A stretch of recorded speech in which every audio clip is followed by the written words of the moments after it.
will now give the floor to our two experts. First to Ingibjörg Sólrún.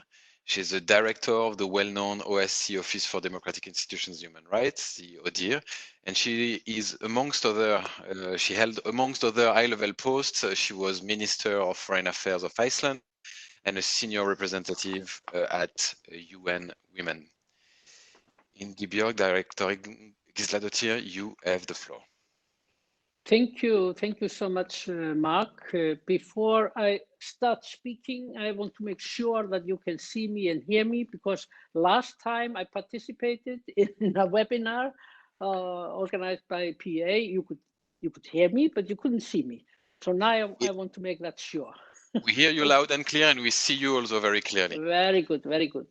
Well, ladies and gentlemen, dear friends, it's a pleasure to be with all of you. And let me start by thanking Heidi Grau, Dr. Heidi Fry, sorry, for organizing, initiating this meeting. It's important topic that we are discussing here, and very relevant for this situation. I'm also pleased to see my friend George Serratelli there, and Roberto, and other familiar faces among the participants. So very pleased to be with you. And I would like to start by thanking you warmly for the invitation, and also to welcoming our good and continued cooperation with OSCE Parliamentary Assembly. That's cooperation that I value very highly. So it's an honor to contribute to the discussion on the gendered impact of the global health pandemic, which has impacted us, both women and men of all ages and professions. It has greatly affected our social and economic well-being, and, well, you know, we can not only social and economic well-being, but also say mental well-being of people. And it has affected our institutions and governments. Responses to COVID-19 have been wide-ranging and extensive, although they differ from country to country. What they have in common, though, is that they have had a disproportionate impact on individuals and groups, amplifying inequalities across the OSCE region. The rifts that were already there, existing rifts, have widened during this pandemic. And this is particularly true when it comes to safeguarding women's human rights and ensuring inclusive participation. Quarantines, self-isolation, and in some cases curfews, coupled with economic struggles, work-life imbalance, unequal distribution of care work, lack of accessibility to public services, have greatly impacted women and contributed to an increase in domestic violence across the OSCE region. According to media, cases of reported domestic violence to national helplines and support services have increased, ranging from a rise of 15% up to 120% of registered cases of people calling in, or women calling in to helplines or reaching out to shelters, with women and girls being the majority of those who seek services in emergency shelters.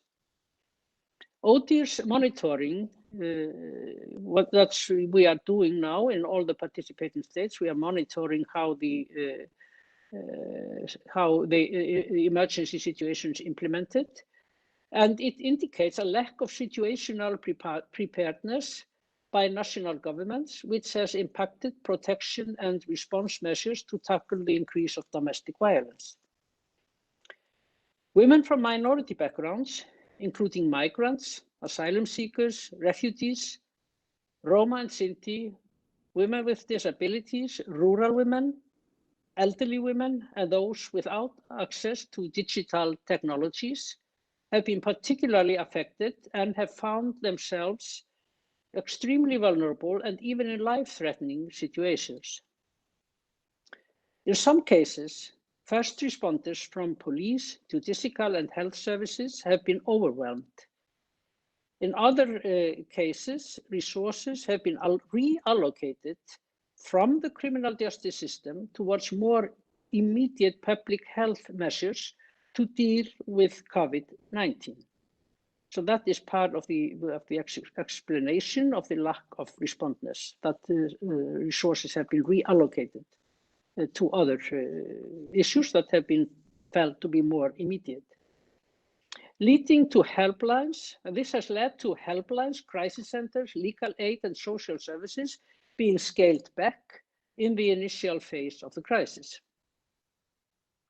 Furthermore, women have been at the forefront in dealing with the crisis, comprising 70% of healthcare staff globally, and in essential services and the most affected economic sectors. Here, women are disproportionately affected.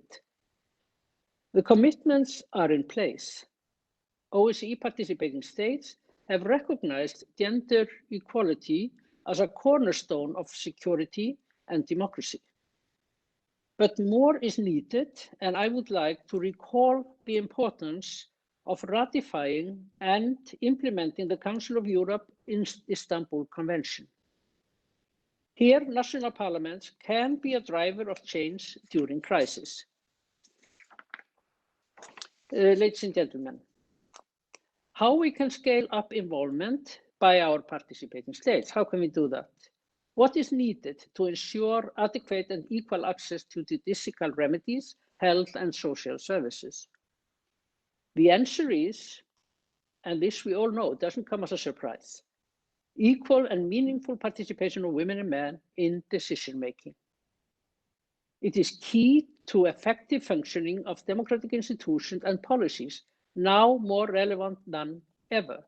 And I just want to recall the discussion that was started by Hedy Fry about the 7 countries that are most successful in dealing with COVID-19. They are all have in common that they are headed by women. I think actually the explanation is not per se that they are women. I think the explanation is that these are genuinely democratic societies. And that's why they are headed by women. That's why women have made it to the top in these societies. So when societies are genuinely democratic and when you have gender equality, not only a lip service to gender equality, but gender equality as a strong factor in policy making in these societies, then you see societies that are more prosperous and more equal and more competent to deal with these kind of crises. So I think it all goes hand in hand. To be genuinely equal societies, they need to be genuinely democratic societies. However, I just want to mention also that the ODIHR analysis has revealed a significant gap in gender balance of COVID-19 task forces across the OSCE region. Women are better represented at public health councils and vaccinations advisory groups, but not in related decision-making at the political level.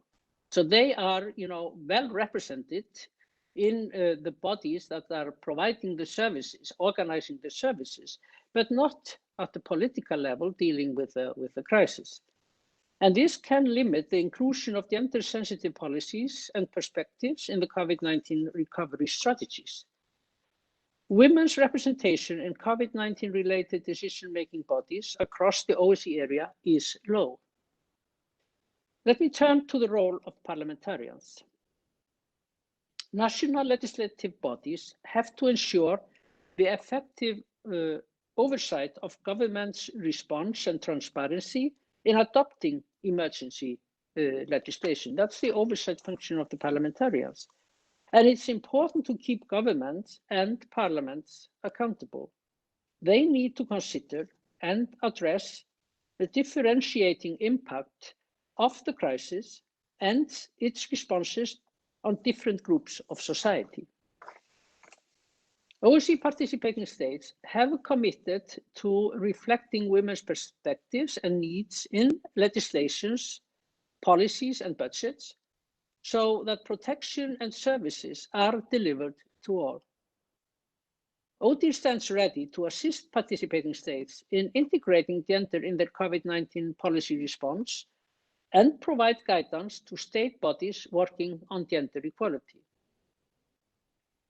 For parliaments, it's important that women's needs resulting from the pandemic are reflected in national gender equality action plans already adopted in several OSCE participating states.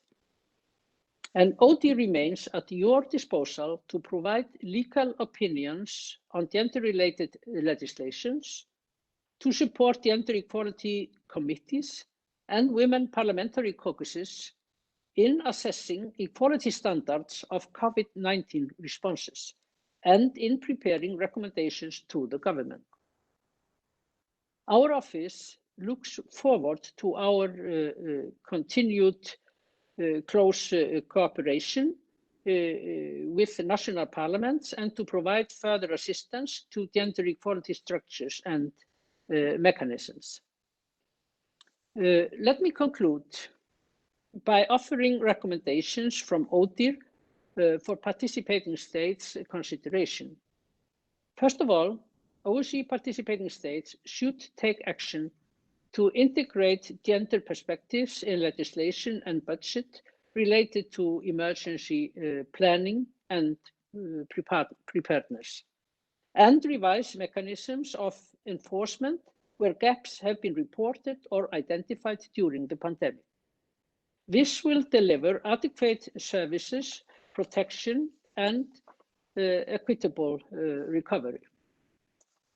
Secondly, it is important that parliaments continue to challenge decision-making systems which exclude women. All decision makers should work to ensure that women's needs and perspectives are adequately reflected in all laws, policies, and measures, particularly in times of crisis. Thirdly, participating states should continue to pay attention to violence against women while determining future course of action related to the COVID-19 public health crisis. Adequate protection and referral mechanisms must be made available for those experiencing violence, regardless of where it takes place. Women's responsibilities are not and should not be limited to our households, our families, our schools, and hospitals. Women's meaningful participation is crucial to our societies at all levels, to our democratic processes, parliaments, institutions, and security sector. It is our collective duty to ensure that women's needs and priorities are addressed and that their voices are heard in COVID-19 recovery responses across the OSCE participating states. And then we have to have in mind the intersectionality that Hedi also mentioned. Women are not a homogeneous group.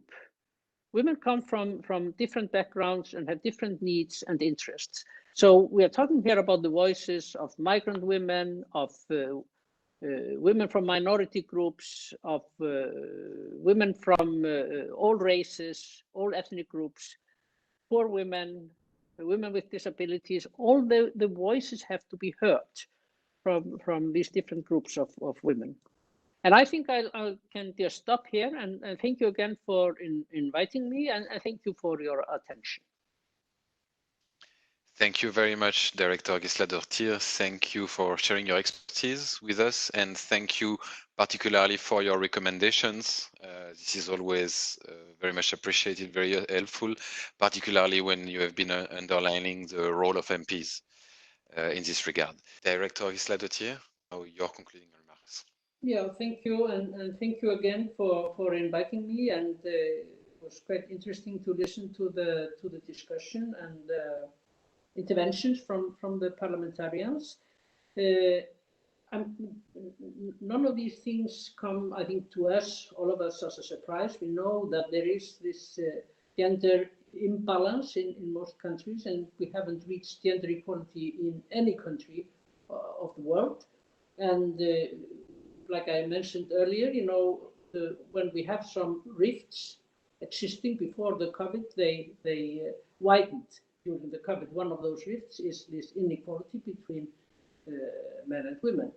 And Margareta Zetterfeld, my friend, mentioned, you know, violence against women, and asked what can we do to prevent it, and what can we do to tackle it.